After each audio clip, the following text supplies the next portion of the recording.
Alors, on va dire, on ne parle pas d'allergie tant qu'il y a allaitement maternel. Et on ne parle pas d'intolérance tant qu'il y a allaitement maternel. C'est quand on introduit quelque chose d'autre, soit le lait de pharmacie, le lait de vache ou les autres aliments, à ce moment-là, on peut parler d'allergie. C'est-à-dire que si l'enfant est allaité exclusivement au lait maternel, Il ne peut pas y avoir d'allergie. Il est exceptionnel. Ça peut exister, mais il est exceptionnel de voir des allergies qui sont véhiculées par le lait maternel.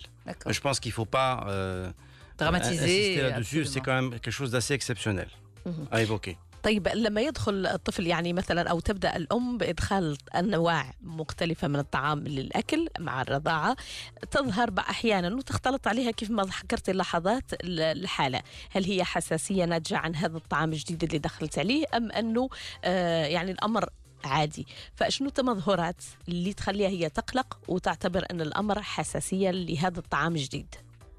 دونك الأعراض اللي يمكن تخاف منهم وتقول بأنه حساسية. أعراض اللي هي حالية حادة إلا بحال دابا دخلت الحليب الأيام الأولى وبدا كيعمل له بعض الأعراض بحال كيبدا يحك عينه كيبدا يحمر له وجهه يتنفخ له وجهه أولا أعراض بالجهاز الهضمي بحال بدا تخفف له كرشو بزاف. Les vomissements répétés, voire même une constipation. Donc ce sont des signes cutanéo-muqueux des yeux, du visage, parfois même des signes respiratoires. L'allergie alimentaire peut se manifester par des signes respiratoires, comme une petite pharyngite l'enfant se gratte la gorge tout le temps, des petits signes digestifs et parfois même à plus long terme un ralentissement de la courbe de croissance. Donc ça peut être des signes immédiats suite à la prise d'alimentaire. Soit c'est des signes qui sont plus retardés, qui font intervenir d'autres systèmes d'immunité et l'enfant par exemple va casser sa courbe de croissance à l'introduction de la diversification. D'accord. إذا كان الطفل كياكل مزيان وكيزيد في الوزن مزيان وعنده أعراض ضعيفة يمكن يشوف الطبيب ديالو بحال أغلبية ما كتكونش حساسية. Alors, si on prend l'exemple du lait de pharmacie, certains enfants font des petites réactions. Certains bébés font des petites réactions. D'autres l'acceptent parfaitement. Quand ils font ces réactions, les parents disent c'est peut-être justement une phase d'adaptation. Est-ce que ces réactions, même si elles sont minimes, peuvent être négligées ou au contraire, elles doivent signaler qu'il y a quelque chose qui se passe? Il n'y a pas de réaction minime. Quand il y a une allergie, l'enfant a été sensibilisé aux protéines de lait. Il faut savoir que ce qui donne l'allergie, ce sont les protéines.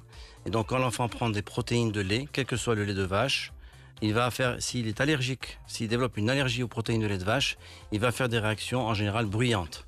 Donc, c'est l'enfant qui va, dès la première prise, il va avoir la lèvre qui va gonfler, la joue qui va un petit peu gonfler, et avoir des signes qui vont alerter la maman, qui sont en général bruyants. Ok. Bon, et bien sûr, comme je disais, des allergies qui sont retardées et qui, par exemple, dès l'introduction du lait, après quelques semaines, vraiment observe que l'enfant mange moins, prend moins ses biberons et ralentit. Et là aussi, c'est plus difficile à diagnostiquer, mais ce sont des allergies qui apparaissent de façon retardée. D'accord. Il faut noter que les allergies principales qu'on voit au Maroc, c'est le lait, l'œuf, d'accord, essentiellement, la farine de blé aussi, et les poissons. Alors en Europe, il y a beaucoup d'arachides, les fruits à coque, et d'autres aliments. Ils ont comme tous la moutarde. les mêmes symptômes. On n'a pas les mêmes allergies selon les régions. Mais ils ont tous les mêmes symptômes. Non. C'est-à-dire œufs, lait, protéines. Les différents allergènes peuvent donner différents symptômes, hein, mais c'est pas un aliment donne un symptôme particulier. Oui, effectivement, l'allergie alimentaire a un tableau général et qui n'est pas lié au type d'aliment.